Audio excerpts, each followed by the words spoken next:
Hello, आप सबका स्वागत है मेरे डिफेंस चैनल पे। इंडिया ने पाकिस्तान में किराना हिल्स को हिट किया। खबरें आई कि वहाँ पे रेडिएशन लीक हुआ, यानी कि वहाँ पे कोई न्यूक्लियर इंस्टॉलेशन था। पर इस पूरे कॉन्टेक्स्ट को समझने के लिए कि जो न्यूक्लियर इंस्टॉलेशन है वो कितना इम्पोर्टेंट है पाकिस्तान के लिए, कितना वैल्यूएबल एसेट है, और इस रेडिएशन लीक का अगर ये हुआ है सच में तो कितना लॉन्ग टर्म इफ़ेक्ट, कितना दूरगामी परिणाम हो सकता है पाकिस्तान के लिए। पहले मैं एक बात आपको बताना चाहता हूँ। 1987 की ठंड में दुबई में एक मीटिंग हुई। इसमें तकरीबन 7 लोग बैठे थे। 3 तो जर्मन्स थे, 2 पाकिस्तानी और 2 लोग ईरानी लोग थे। ये मीटिंग चेयर की, यानी कि इस मीटिंग के हेड थे अब्दुल कादिर खान। अब अगर आपने ये नाम अब्दुल कादिर खान नहीं सुना है तो he is the head of Pakistani nuclear programme. थोड़ा सा मैं आपको बताता हूँ। भारतीय न्यूक्लियर प्रोग्राम शुरू हुआ था होमी जहांगीर भाभा के समय में। 1960 दशक में शुरू हुआ था ये। और भारत का न्यूक्लियर प्रोग्राम शुरू करना, अपना खुद का एटम बॉम्ब, न्यूक्लियर बॉम्ब बनाना, ये काफ़ी सारे देशों को परेशान कर रहा था, खास करके अमेरिका, सारे पश्चिमी देश, वेस्टर्न कंट्रीज़, और हमारे पड़ोसियों को भी, जैसे कि पाकिस्तान, चाइना ने तब तक अपना न्यूक्लियर प्रोग्राम ऑलरेडी शुरू कर रखा था। तो असली मुसीबत तो पाकिस्तान के लिए थी। तो 1980 में फाइनली जाके पाकिस्तान को एक आदमी मिल ही गया जो उनके लिए यही काम कर सकता था। 1980 में इस आदमी का नाम है अब्दुल कादिर खान। आप इसको गूगल कर सकते हैं। तो ये जो है, इस इंसान ने पाकिस्तानी न्यूक्लियर प्रोग्राम को एक हेड स्टार्ट दिया, एक शुरुआत दी, है ना। इस आदमी को ज़रूरत पड़ी। देखिए, न्यूक्लियर बॉम्ब बनाना पहले तो बहुत ख़ास टेक्नोलॉजी मानी जाती थी। अभी इसको इतनी खास टेक्नोलॉजी नहीं माना जा सकता, ठीक है। एक ज़माने में मानते थे हम कि बहुत खास टेक्नोलॉजी है न्यूक्लियर बॉम्ब, क्योंकि भाई गिने चुने देशों के पास है। आज भी है वैसे तो। इसमें सबसे मुसीबत का काम क्या है? इसमें सबसे मुसीबत का काम है, पहले तो आपको इसका वो मटेरियल चाहिए जिसको हम फिसाइल मटेरियल कहते हैं। देखिए, न्यूक्लियर फिजन होता है, ठीक है। एक टर्म है जिसको हम कहते हैं, न्यूक्लियर फिजन। बॉम्ब इसी से बनता है, और इसके लिए आपको जो चाहिए वो है फिसाइल मटेरियल, ठीक है। पहले तो इसको इकट्ठा करना अपने आप में एक बहुत बड़ा चैलेंज है।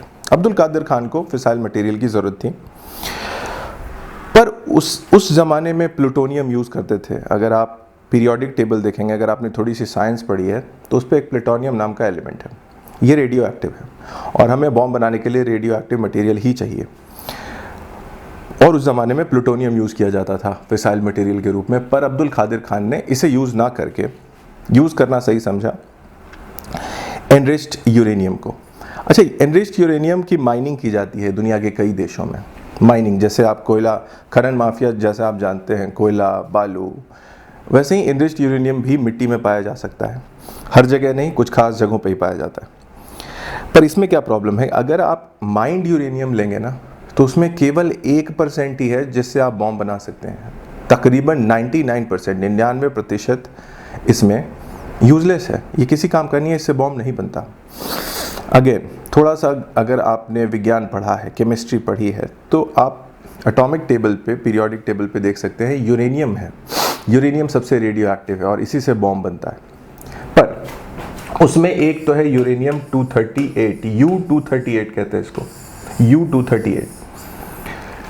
तो हमारी नज़र में इससे बॉम्ब बनता है? नहीं, ये तो यूजलेस है, ये तो बेकार है। जो चीज़ काम की है वो है U-235, बॉम्ब इससे बनता है। और जैसा मैंने बोला, अगर कोई यूरेनियम की माइनिंग, एनरिच्ड यूरेनियम की माइनिंग करेगा, तो उस माइनिंग में जितनी भी मिट्टी, जितनी भी यूरेनियम वो निकालेगा, उसमें केवल 1% ऐसा होगा जो U-235 होगा। ये उसका एक आइसोटोप है, यूरेनियम का एक आइसोटोप है, जिसमें 238 भी उसका एक आइसोटोप है। पर काम का जैसा मैंने आपको बताया सिर्फ यही है, यही वाइटल है बॉम्ब बनाने के लिए, केवल यही। अब चूंकि 99% यूजलेस है तो उन्होंने एक मेथड निकाला, और ये मेथड कहीं से चोरी किए गए मेथड से ही आता है, कहीं से चोरी किया गया है ये पूरा का पूरा मैन्यूस्क्रिप्ट, पूरा का पूरा ब्लूप्रिंट प्लान। मेथड ये था कि इस यूरेनियम 238 को अगर इनरिच करना है तो पहले तो नेचुरल यूरेनियम को कन्वर्ट कर दिया जाए गैस में। किसी भी सॉलिड मटेरियल को गैस में कन्वर्ट करने का आसान तरीका तो केवल यही है कि, आई होप मैं आपको ज़्यादा क्लियर दिख रहा हूँ, कि भाई आप उसको एक हायर टेम्परेचर पे बर्न करो जिससे वो सारे के सारे इंटरमोलिकुलर बॉन्ड्स टूट जाएं और वो जो यूरेनियम है कन्वर्ट हो जाए गैस में। तो इससे आपका मटेरियल लॉस तो नहीं होगा, बस ये है कि इंटरमोलिकुलर बॉन्ड्स टूटेंगे और मटेरियल लेस डेंस हो जाएगा। थोड़ा मैं साइंटिफिक टर्म्स में बात कर रहा हूँ, माफ़ कीजिएगा, पर समझना है हमें। तो उन्होंने इसको, पहले तो सिंपल भाषा में बोलूँ तो उसने इस यूरेनियम को, जो नेचुरल यूरेनियम है, इसको कन्वर्ट कर दिया पहले गैस में। और अब आते हैं कुछ सेंट्रीफ्यूजेस, ठीक है ना, ये टर्म है सेंट्रीफ्यूज, ठीक है। फिजिक्स में एक कॉन्सेप्ट है जिसको हम बोलते हैं सेंट्रीफ्यूगल फोर्स, सेंट्रीपिटल फोर्स का उल्टा सूडो फोर्स होता है। तो सेंट्रीफ्यूजेस का काम क्या है, ये ऐसे घूमने वाली छन्नियाँ होती हैं जो काफ़ी हाई रेट पे घूमती हैं अपनी जगह पे।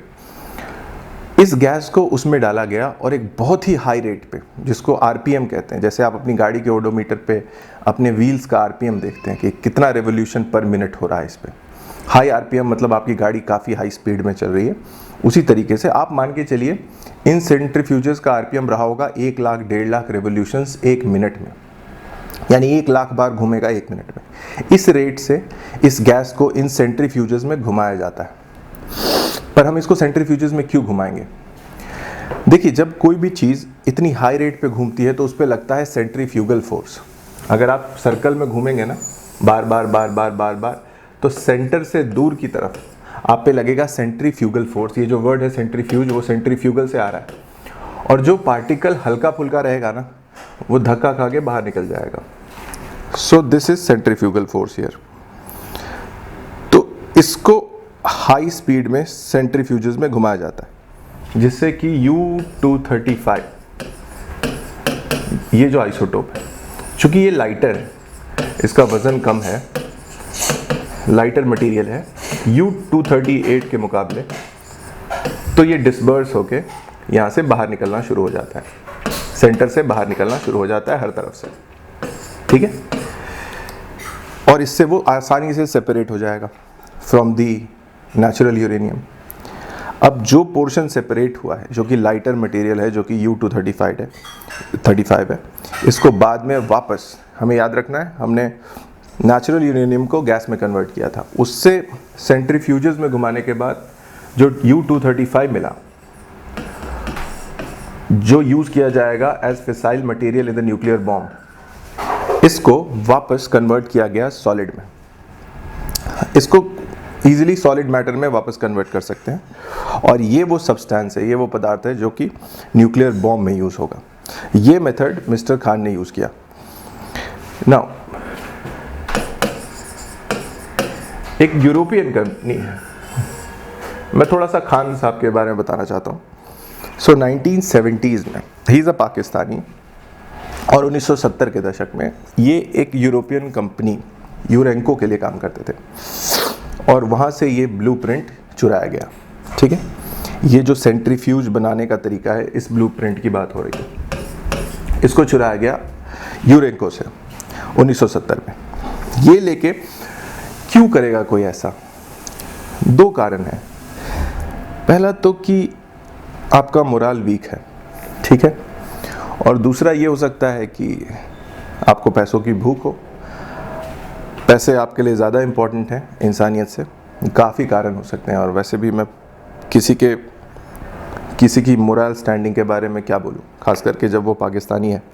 एनीवे, तो उन्होंने ये काम पाकिस्तानी गवर्नमेंट के लिए किया। अच्छी बात है, अपने देश के लिए अगर किया है तो अच्छी बात है, पर खतरा यहाँ नहीं शुरू होता। खतरा यहाँ शुरू होता है कि उन्होंने ये फॉर्मूला बेचना शुरू कर दिया यही फॉर्मूला मिस्टर खान ने ईरान, नॉर्थ कोरिया, लीबिया ऐसी कंट्रीज़ को बेचना शुरू किया। उन्होंने मिलियंस ऑफ डॉलर्स लिए इस टेक्नोलॉजी को उनको देने के लिए। कौन सी टेक्नोलॉजी? पहला, ये conversion of uranium 235 and then the technology of making centrifuges. ये सेंट्रीफ्यूज कैसे बनाना है, इनको किस तरीके से रोटेट करना है, कैसे यूरेनियम 235 इनमें से डिस्पर्स करके निकालना है और उसको सॉलिड मैटर में कन्वर्ट करके न्यूक्लियर बॉम्ब मटेरियल बनाना है। अब यहाँ से शुरू होता है पाकिस्तान का न्यूक्लियर थ्रेट। ये 1980 आते आते 1980-90 का दशक आते 80 का दशक आते आते पाकिस्तान ने इस टेक्नोलॉजी को कॉन्क्रीट कर लिया। ठीक है, उनको उनका फिसाइल मटेरियल मिल गया, सेंट्रीफ्यूजेस मिल गए, रिएक्टर्स मिल गए, वॉरहेड्स मिल गए, सब हो गया। उनका ये पूरी टेक्नोलॉजी तकरीबन तैयार हो चुकी थी, जैसे भारत की भी तब तक तैयार हो चुकी थी, बस बॉम्ब नहीं बनाया था, या ऐसे कहे कि उन्होंने तब तक कोई टेस्टिंग नहीं की थी, दोनों देशों ने।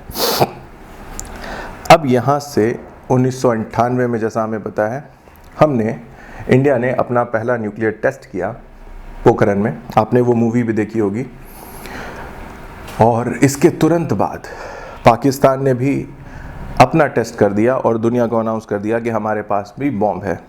ऑब्वियसली करना ज़रूरी था, क्योंकि उन्हें दिखाना था कि हम भारत को डिटर कर सकते हैं, हमारे पास भी डिटरेंस है। ठीक है, एनीवे, भारत का जो अब तक का डॉक्ट्रिन रहा है वो है नो फर्स्ट यूज़।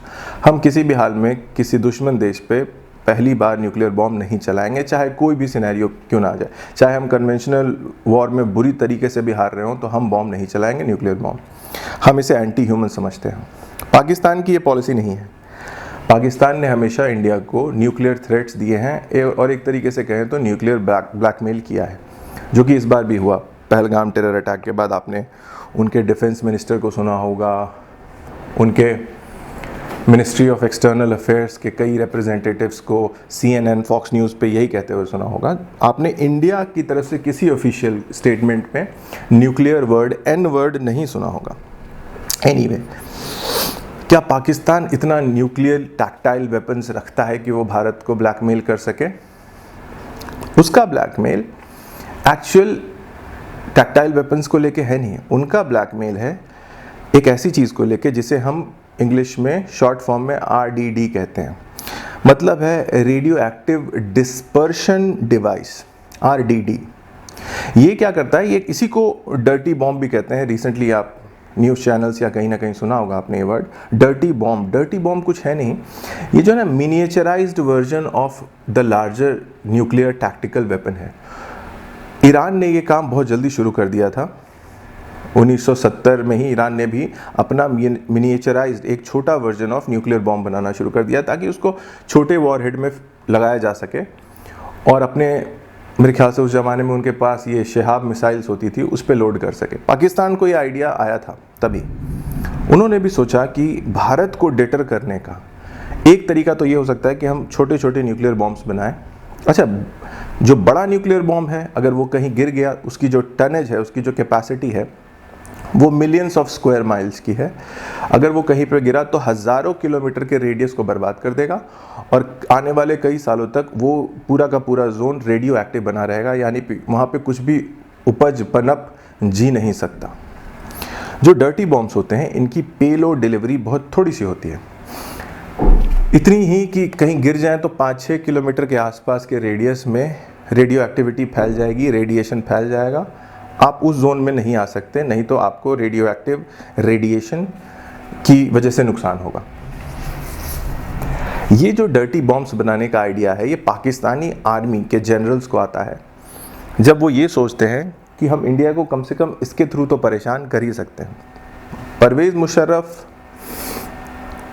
एक इंटरव्यू में कहते हैं, यहाँ तक कि अपनी कहीं ना कहीं उन्होंने ये लिखा भी था कि उनका एक टैक्टिकल ऑप्शन ये भी था कि भारतीय आर्मी को राजस्थान के थ्रू जैसलमेर बॉर्डर के अंदर से पाकिस्तान में अंदर आने दिया जाए, उस वक्त उनको रेजिस्ट नहीं किया जाए। और जब भारतीय आर्मी, भारतीय BSF पाकिस्तान की टेरिटरी में थोड़ी दूर, तकरीबन 7-8-10 किलोमीटर तक अंदर आ जाए, तो उन पे ये छोटे वॉरहेड्स, ये जो डर्टी बॉम्ब्स हैं, RDDs हैं, ये यूज़ किया जाए। ठीक है, जानबूझकर। उसमें उनको ये टैक्टिकल लगा कि पहले तो हम दुनिया को इंटरनेशनल लेवल पे ये बता पाएंगे कि भाई हमने LOC क्रॉस करके किसी पे न्यूक्लियर वेपन यूज़ नहीं किया, वो हमारी टेरिटरी में घुस गए थे, तब जाके मजबूरी में हमने उन पे न्यूक्लियर वेपन यूज़ किया। अब आप बोलेंगे कि इससे तो उनका अपना नुकसान है, उनकी अपनी ज़मीन रेडियो एक्टिव होगी। नहीं, ये डर्टी बॉम्ब्स का प्लान ही यही है। अगर इसको कहीं पे गिराया जाए तो ये उतना डैमेज करेगा ही नहीं। जैसा मैंने बोला 3, 4, 5 किलोमीटर तक अगर इंडियन आर्मी का एक बहुत बड़ी प्लेटून, एक बहुत बड़ी ब्रिगेड इतनी अंदर चली जाए पाकिस्तान के, तो उसमें तकरीबन 6-8 हज़ार लोग तो होंगे ही होंगे, ठीक है। और अगर एक छोटा सा बॉम्ब जो कि 3-4 माइल का रेडियस डैमेज कर सकता है, उसको उस जोन में गिरा दिया जाए, तो ये सारे लोग तो पेरिश हो ही जाएंगे, ये तो मर ही जाएंगे। और साथ ही साथ वो पूरा जोन कंटामिनेट हो जाएगा, और ये कंटामिनेशन बहुत दिन तक नहीं रहेगा। जैसा कि हम जानते हैं कि रशिया के चेर्नोबिल में आज तक रेडिएशन है, जिसकी वजह से कोई जा नहीं सकता उस शहर में। और हिरोशिमा नागासाकी में रेडियो एक्टिव रेडिएशन बॉम्बिंग के तकरीबन 12-13 साल बाद तक होते थे, मतलब मिलते थे। तो ये जो रेडिएशन है छोटे बॉम्ब्स के साथ, ये इतने टाइम तक नहीं टिकेगा, पर थोड़े समय तक तो रहेगा। तो ये टैक्टिकल मूव था पाकिस्तान का, जो कि ऑब्वियसली टैक्टिकली एक तो प्रॉब्लम है कि जब आप मूर्ख होते हो तो आपको ये लगने लगता है कि आपके दिमाग से निकला हुआ हर प्लान एकदम स्वर्ण मुद्रा है, गोल्ड नगेट है। और आपको ये भी सबसे बड़ी मुसीबत ये है कि आपको लगता है कि सामने वाला बेवकूफ़ है। और ये पाकिस्तानी आर्मी की बहुत बड़ी इशू है, उनको लगता है कि हर कोई बेवकूफ़ है, ठीक है। एनीवे, इंडिया का डॉक्ट्रिन कहता है कि अगर आपने हम पे पहली बार न्यूक्लियर बॉम्ब यूज़ कर लिया, सो उसके बाद जो इंडिया का रिटेलिएशन होगा वो बहुत मैसिव होगा और हाईली स्केल्ड होगा। भले ही आप हम पे एक छोटा सा डर्टी बॉम्ब यूज़ कर लो, पर अगर आपने कहीं भी, सिर्फ इंडियन टेरिटरी में नहीं, दुनिया में कहीं भी हमारे लोगों पे, हमारी ट्रूप्स पे बॉम्ब यूज़ कर लिया न्यूक्लियर, तो हम जो जवाब देंगे वो काफ़ी बड़ा होगा, लार्ज स्केल होगा। और हम जो बॉम्ब यूज़ कर सकते हैं, फिर उसमें क्या टनेज होगी, कितना बड़ा वॉरहेड होगा, उसकी कोई लिमिट नहीं है। ये हमारा न्यूक्लियर डॉक्ट्रिन कहता है और ये सही है। तो ये था उनका प्लान, इसलिए उन्होंने बना रखा है ये बहुत छोटे छोटे छोटे डर्टी बॉम्ब्स। तो किराना हिल्स में जो हुआ है, किराना हिल्स कुछ पहाड़ियाँ हैं पाकिस्तान में, आप जानते हो, जहाँ पे रीइंफोर्स्ड बंकर्स के अंदर, और ये सिर्फ पाकिस्तान में नहीं होता, इंडिया में भी, इज़राइल में भी, ईरान में भी, अमेरिका, रशिया, हर जगह न्यूक्लियर वॉरहेड्स, टैक्टाइल वेपन्स, चाहे इनरिच्ड यूरेनियम, चाहे उसकी ट्रिगरिंग डिवाइस, या फिर जो भी related to the N word है, न्यूक्लियर वर्ड, जो भी सामान है, इसकी टेक्नोलॉजी, इसके लैब्स, ये सारे के सारे बहुत ही गुप्त जगहों पे छुपाए जाते हैं। और ऐसी जगहों पे ही छुपाए जाते हैं, पहाड़ों में, जहाँ पे देख के कुछ पता ना चले, उसके अंदर एक पूरे के पूरे रीइंफोर्स्ड बंकर्स में, ठीक है, छुपाए जाते हैं। तो किराना हिल्स में ये है। और उनको लगता होगा कि उनके अलावा ये किसी को नहीं पता, पर ऑफ कोर्स इंटेलिजेंस सबके पास होती है। इंडियन फाइटर जेट्स ने स्टैंड ऑफ रेंज से डीप स्ट्राइक्स जब किए थे हमने, तो इन्हें भी हिट किया। और प्रॉबेबली हमने ब्रह्मोस यूज़ किए, क्योंकि ब्रह्मोस मैंने आपको ऑलरेडी बता रखा है, हाई काइनेटिक एनर्जी वेपन है, मार्क 8, मार्क 7 की स्पीड से भी जा सकता है। अब कौन सा ब्रह्मोस यूज़ किया गया है, कौन सा वर्जन, और उसकी क्या वॉरहेड डिलीवरी थी, वो मुझे नहीं पता है इस वक्त, पर डेफिनेटली यही यूज़ किया।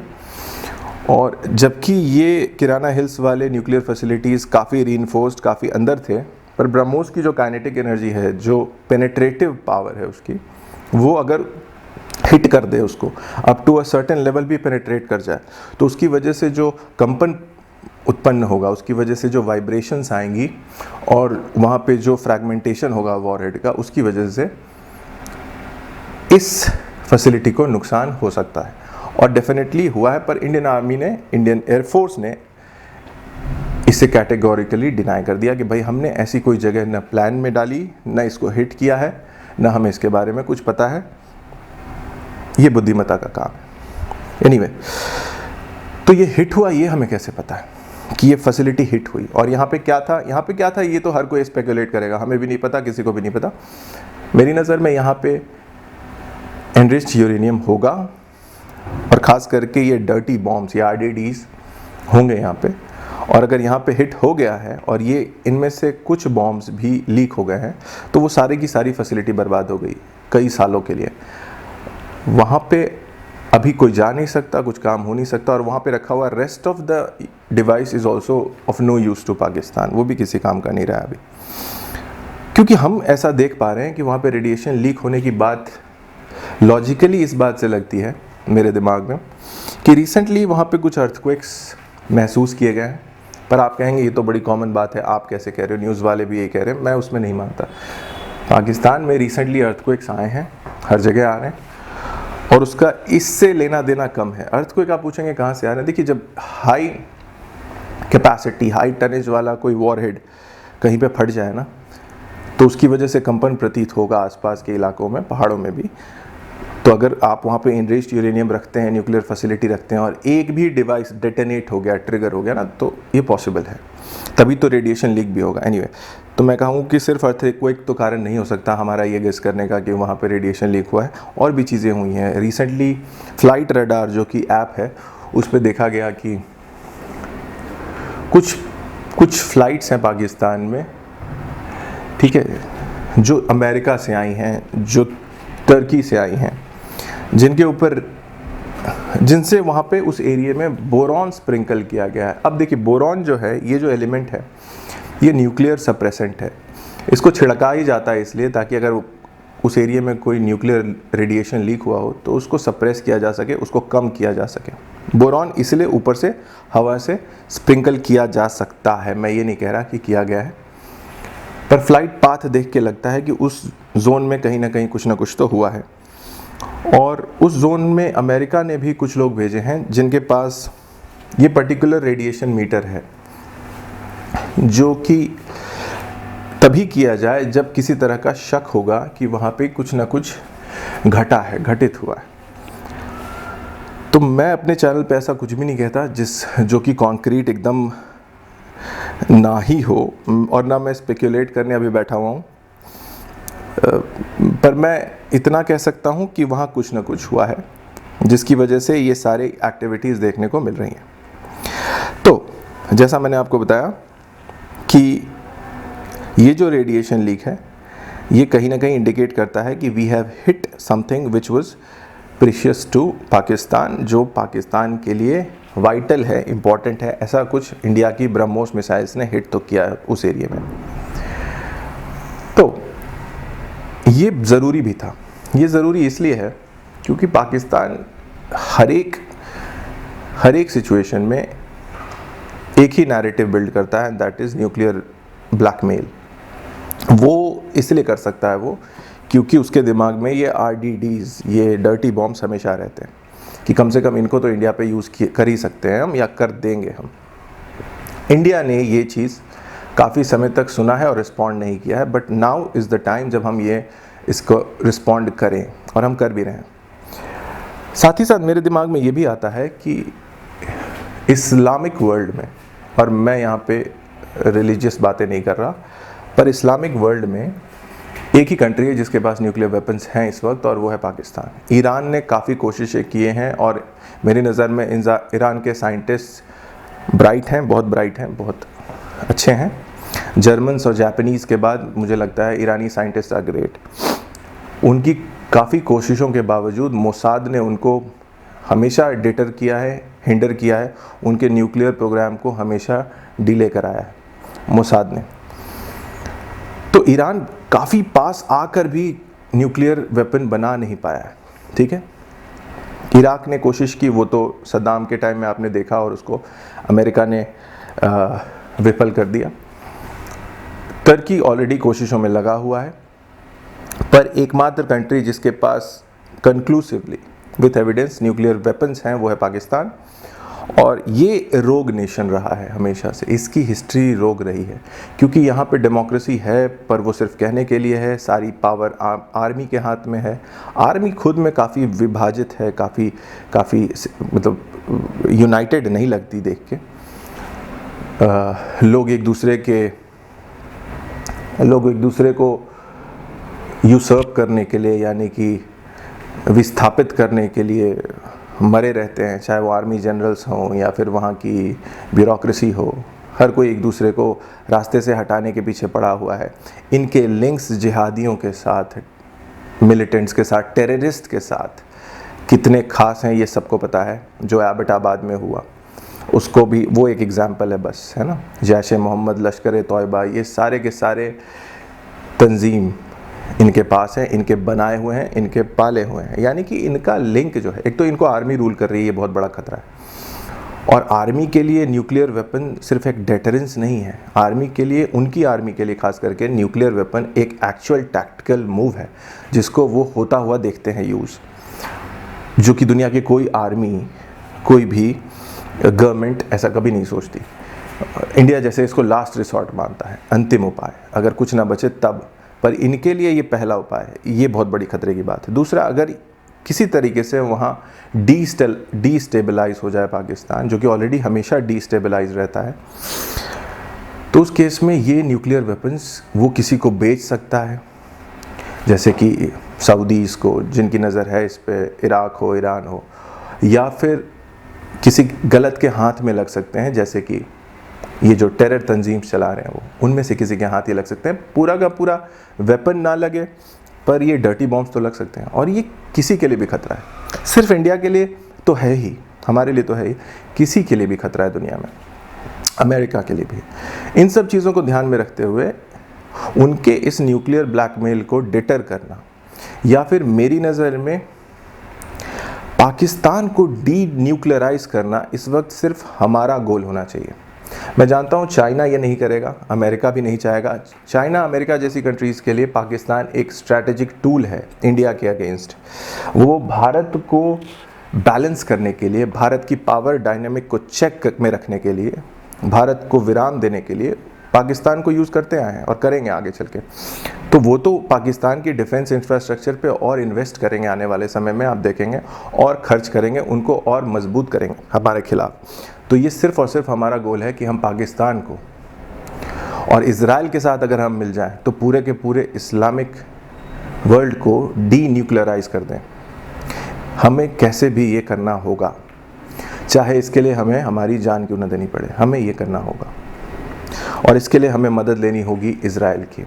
हम दोनों मिल जाएं तो हमारी बड़ी पॉपुलेशन, हमारी इंजीनियरिंग कैपेसिटी, हमारा वर्कफोर्स, इजराइल की विल पावर, इजराइल की डिफेंस इंफ्रास्ट्रक्चर और इजराइल की साइबर सिक्योरिटी कैपेबिलिटी, हम सब मिल जाएं तो ये काम किया जा सकता है। और इस्लामिक वर्ल्ड को डी न्यूक्लियराइज करना, यानी कि इस वक्त तो तकरीबन सिर्फ पाकिस्तान को डी न्यूक्लियराइज करना होगा। ईरान को तो ऑलरेडी चेक में रखा हुआ है अमेरिका और इजराइल ने मिलके। तो इस वक्त ये हमारा गोल होना चाहिए, दुनिया के लिए ये बहुत अच्छा होगा। और अगर ये मेरे हाथ में होता तो मैं कुछ ऐसा ही सोचता, या फिर मैं रॉ को कुछ इस तरीके से ही बिल्ड करता या फिर प्रोग्राम करता इस वक्त, ताकि आने वाले सालों में ये गोल अचीव किया जा सके। मुझे पता नहीं इस वक्त इंडियन गवर्नमेंट का क्या गोल है और वो इस तरफ कैसे कदम उठा रहे हैं, पर यही कदम होना चाहिए आपका, क्योंकि जैसा मैंने बोला, चाइना, अमेरिका, यूएसए इस वक्त सब आपके लिए थ्रेट है, क्योंकि हर कोई आपको चेक में रखने की कोशिश कर रहा है।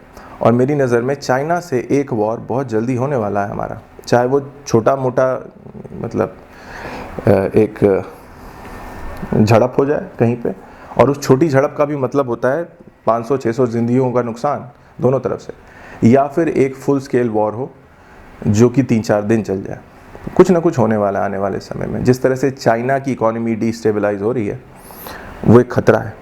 जब तक वो स्टेबल थे हमारे लिए कोई नुकसान नहीं है, अगर वो अनस्टेबल होंगे वो नुकसान हमें तो झेलना पड़ेगा। तो जैसा कि मैंने हर बात इस न्यूक्लियर डॉक्ट्रिन के बारे में इस वीडियो में आपके सामने रखा है, आप खुद सोचिए क्या ये हमारा गोल होना चाहिए, और इस गोल को पूरा करने के लिए हमें कैसे कदम उठाने पड़ेंगे। मैं भारतीय यूथ से भी ये रिक्वेस्ट करता हूँ, अर्ज करता हूँ, उनको कमांड करता हूँ कि प्लीज़ निकलिए इस रील्स और टिकटॉक की दुनिया से और सच्चाई को देखिए। आने वाला समय कठिन है। अपने आप को, अपने दोस्तों को स्ट्रॉन्ग बनाइए, मेंटली, एकेडमिकली, फिज़िकली, ठीक है, ताकि हम आने वाले समय में रूल कर सकें सिर्फ एशिया को नहीं, दुनिया को। और यही हमारा गोल होना चाहिए, और कुछ भी नहीं, सिर्फ यही। ठीक है, Brown dominance, that's my word, the brown dominance.